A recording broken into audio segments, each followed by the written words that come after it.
Las reflexiones que quisiera compartir son parte de una profundización reciente en ciertas cuestiones de antropología filosófica y de antropología médica, que considero se encuentran todavía en estado de elaboración.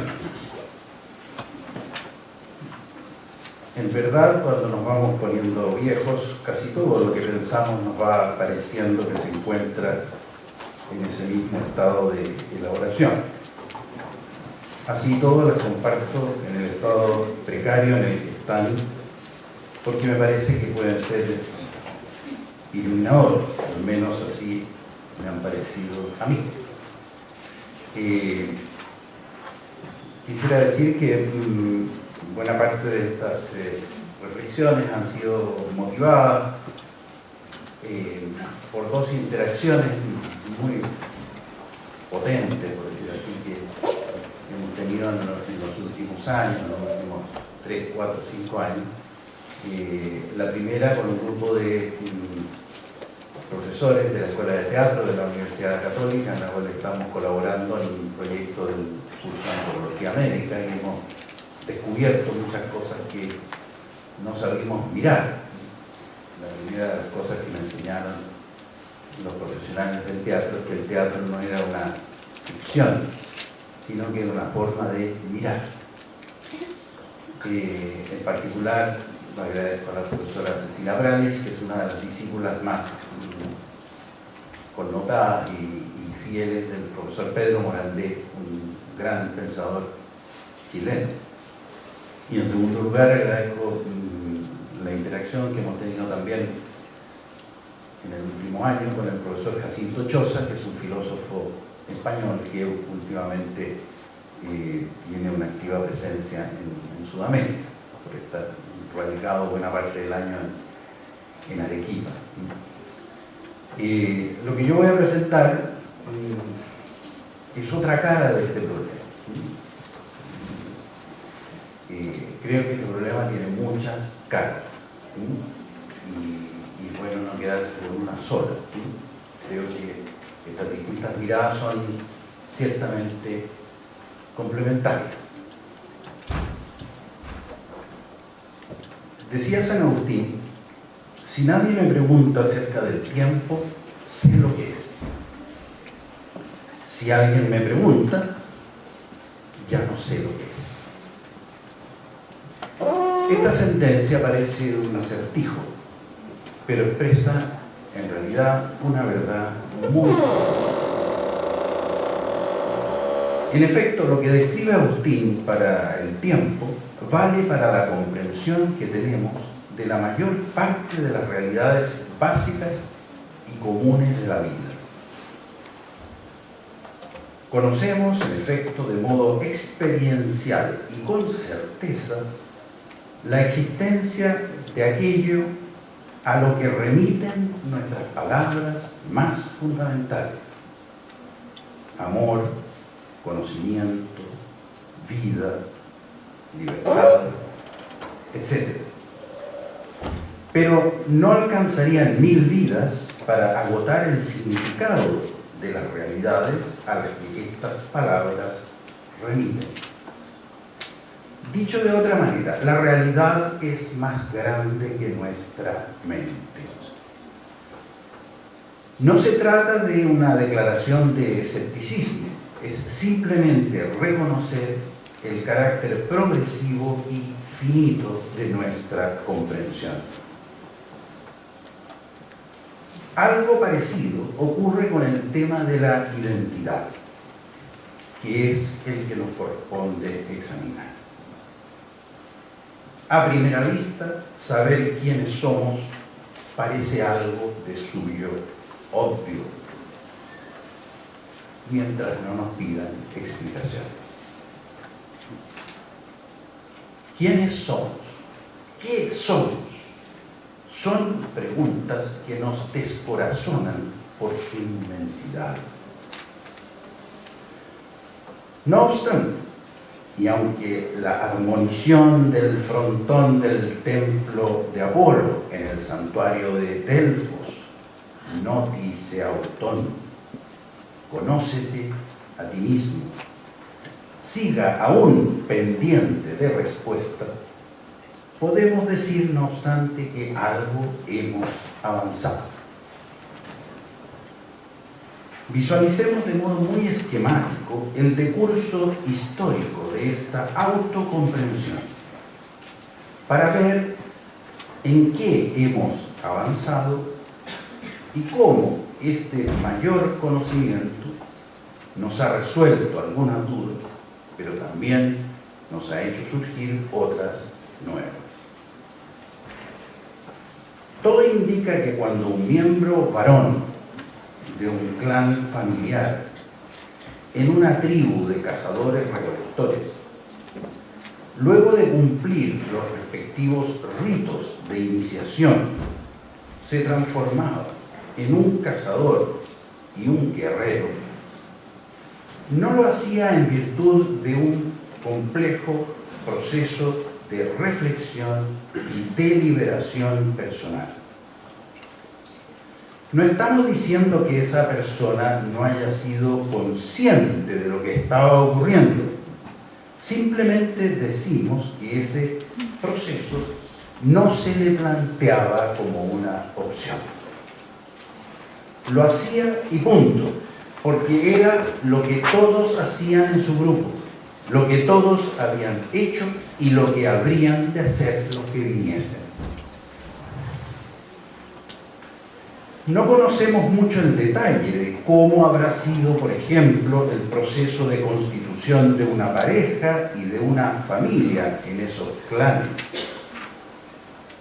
aunque algunos indicios nos los dan ciertos pueblos actuales que están todavía en esa fase de cultura.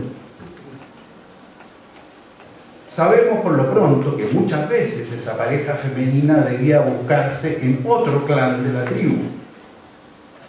Y a ese respecto, el rapto no era inusual. De hecho, el llamado matrimonio por rapto o matrimonio por secuestro es todavía una práctica usual en Ruanda, Etiopía y Kenia, en el continente africano, y en Kirguistán, Kazajstán, Uzbekistán, Azerbaiyán, Chechenia, Dagestán, Ingushetia y Georgia, en Asia Central y en el Cáucaso.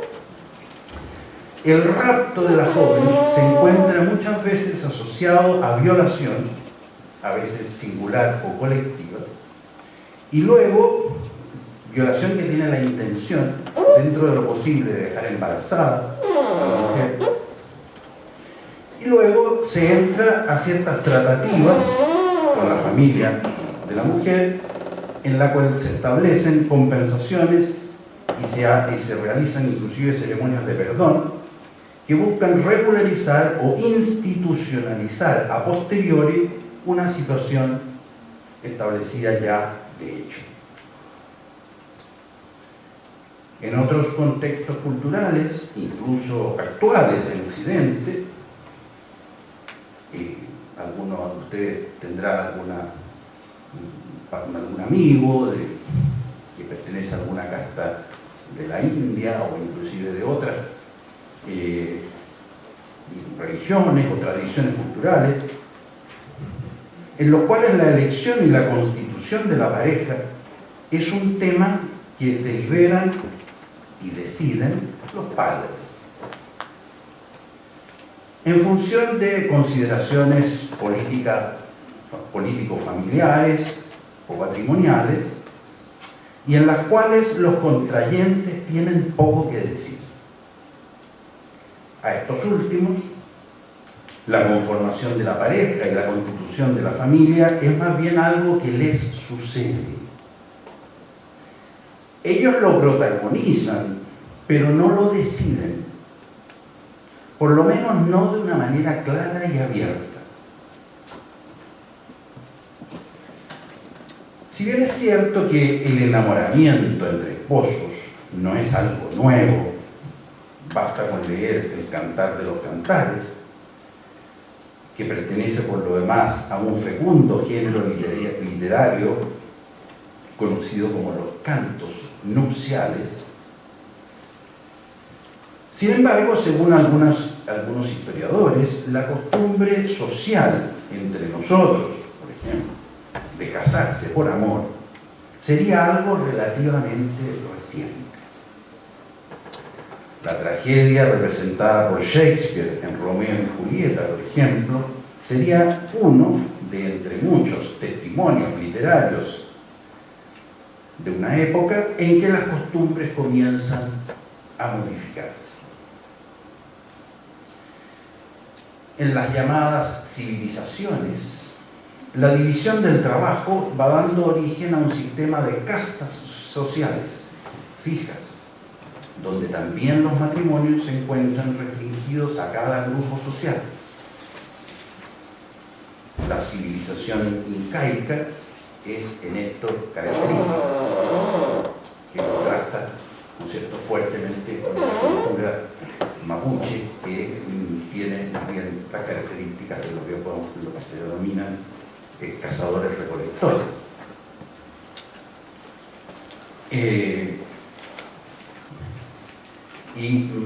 Por lo demás, los estudiosos han visto que lo que distingue el desarrollo cultural, sociológico de Chile y Perú, por ejemplo, es muy característico del impacto que produce la colonización española en confundir la interacción de los matrimonios en la civilización incaica con lo que ocurre en nuestro país con la cultura mapuche. En el medioevo occidental se conserva todavía bastante esta estructura de castas, podemos decir, que hay países como la India, que son el país más poblado del mundo, 1.200 millones de habitantes, o quizás más en este momento, donde se mantiene un rígido régimen de castas. En el medioevo occidental, que todavía conserva esta división estamentada, podríamos decir, las labores se encuentran rígidamente asociadas a cada estamento social. El que nace campesino probablemente morirá campesino, el noble morirá noble y el burgués, burgués. A menos, por supuesto, de ser capturado como prisionero de guerra y ser transformado en esclavo. Y otras situaciones de esa índole que podían también ocurrir. Como dice Jacinto Echosa con un dejo de ironía, en el medievo el joven burgués tenía la posibilidad, el varón, de pertenecer a uno de los 18 gremios establecidos, pero la mujer tenía solo 3 posibilidades. Si tenía inquietudes intelectuales podía ser religiosa, y si no, podía ser o una buena mujer o una mala mujer. Todo esto, por supuesto, dicho de una manera muy simplificada. Siguiendo todavía un poco con este esbozo histórico, haciendo un salto bastante grande, por supuesto, podríamos decir que en Occidente, y en esto hay que subrayar, porque muchos de los fenómenos que estamos describiendo y que estamos examinando son fenómenos que ocurren en un sector relativamente circunscrito de la población global de la humanidad. Es cierto que las comunicaciones y los intercambios comerciales, los viajes están permitiendo que los fenómenos alcancen niveles mundiales, pero ustedes se podrán imaginar que muchas de las tribus que viven en el interior del Amazonas de estas cosas ni se enteran, y eso es solamente por citar un caso extremo. Por asegurar que en sectores de nuestro país donde uno encuentra personas que ni se enteran ni de esto ni de muchas otras cosas. En Occidente, entonces, las grandes transformaciones técnicas, sociales, políticas y religiosas del Renacimiento y de la modernidad van a expandir muy significativamente y van a borrar límites, por decirlo ¿sí? Van a expandir el marco de realizaciones laborales posibles que se abren a los individuos y a los pueblos. Lo que queremos señalar, siguiendo en esto a Choza, es que en el plazo de pocas centurias, al menos una parte de la humanidad ha transitado desde una situación que podríamos llamar de diferenciación identitaria pasiva a una situación en la que la diferenciación identitaria se va produciendo con una participación cada vez más activa y protagónica de los propios sujetos involucrados.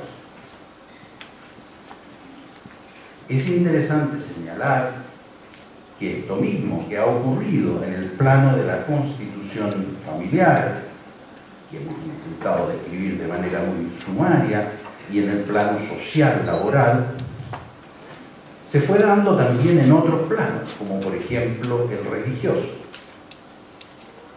En los rituales religiosos arcaicos, que eran fenómenos colectivos, cuesta concebir la posibilidad de que alguno o algunos pudiesen querer marginarse de lo que realizaba la colectividad. De hecho, inclusive hasta hoy, podría decirse que en principio el ritual religioso en plenitud apela a una participación colectiva e idealmente total de la comunidad. Podríamos considerar, por ejemplo, que en nuestros días las grandes peregrinaciones o congregaciones religiosas multitudinarias, y esto en diversas religiones, son de alguna forma expresión de esta necesidad. Entre nosotros, como cultura chilena, tenemos todavía muchos ejemplos de manifestaciones multitudinarias de religiosidad popular. Se trata, en todos estos casos, de realizaciones culturales a las cuales uno se integra las más de las veces sin mayor deliberación. En la misma tradición judeo-cristiana es posible percibir una interiorización paulatina y gradual de la religión, desde la ritualidad sacrificial colectiva a una vivencia religiosa cada vez más interiorizada y personal. La mera gestualidad va perdiendo valor relativo y se apela progresivamente a una adhesión individual del corazón. En Occidente, nuevamente, en los últimos 5 siglos, las acciones de exploración y de colonización de territorios remotos, para bien o para mal, las revoluciones políticas, las transformaciones económicas, las guerras, van a tensionar gran parte de estos patrones culturales establecidos de individualización y de diferenciación. Piénsese solamente en el papel que debe asumir la mujer durante las 2 últimas hecatombes sociales en Europa, llamadas guerras mundiales, donde la mujer debe trabajar por la fuerza de las cosas en los campos, en las industrias, en las escuelas, en los hospitales, en las oficinas públicas, dando origen de facto a una incorporación de la mujer en roles sociales que hasta ese momento estaban reservados casi exclusivamente a los varones. Lo que difícilmente hubiesen provocado las presiones culturales fue de hecho llevado a cabo en corto tiempo por las guerras y luego ideologizado y difundido como patrón social resultante al resto de Occidente. Cuando digo ideologizado aquí en esta frase no estoy usando la palabra ideología en un sentido necesariamente peyorativo. Pienso yo que la ideología cumple una función en la vida social. El tema es la mala ideología. La resultante que nos interesa destacar en este proceso es que lentamente comienza a emerger en el horizonte cultural una suerte de figura arquetípica ideal, primero para el varón y luego para la mujer. como la de un individuo autónomo y autosuficiente, el self-made man o la self-made woman. Figura prototípica que, a pesar de no verse sino muy modestamente realizada por un puñado de privilegiados, parece operar como ideal movilizador general y al que se debería a toda costa aspirar. La vida del hombre y de la mujer modernos, realmente emancipados, en la que todo aquello a lo que se puede aspirar, y hay que tratar de aspirar a todo, se encontraría en sus manos y en virtud de sus propios méritos. En paralelo con este proceso de un asumir histórico progresivo del protagonismo activo de los individuos en su existencia familiar, social y religiosa, es necesario atender también a otro aspecto asociado a este devenir, que irá manifestando una complejidad del sujeto humano a la que no estábamos acostumbrados. En efecto, la posibilidad de acceder a un protagonismo más consciente, activo y personal en vista de horizontes vitales más ricos y satisfactorios va a abrir también la puerta a la eventualidad del fracaso. Es decir, a que ese proyecto de realización se frustre y se constituya en una nueva fuente de sufrimiento y de dolores que hasta ahora no habíamos experimentado. Ya no se trata de enfrentar solamente los sufrimientos externos que impone la existencia a través de circunstancias y condicionamientos exteriores sobre los cuales no se tiene responsabilidad. Ahora se trata de ser capaz de resistir los sufrimientos autoinfligidos en virtud del frustrado ejercicio de esa naciente libertad. A los sufrimientos externos ya existentes y que debemos afrontar sin posibilidad de deliberación, se agregarán ahora los sufrimientos internos secundarios al ejercicio de opciones deliberadas. Emergerá entonces en el plano colectivo la conciencia de culpa y los sentimientos que de ella derivan frente a la frustración consumada, real o supuesta. La culpa surge, en efecto, frente a resultados indeseables de opciones que pudieron ser previstas y evitadas. Y a la culpa por el mal autoinfligido se sumarán el temor y la angustia por la posibilidad de una frustración futura o la inseguridad persistente por la conciencia actual de no estar viviendo a la altura de lo que se supone habría correspondido.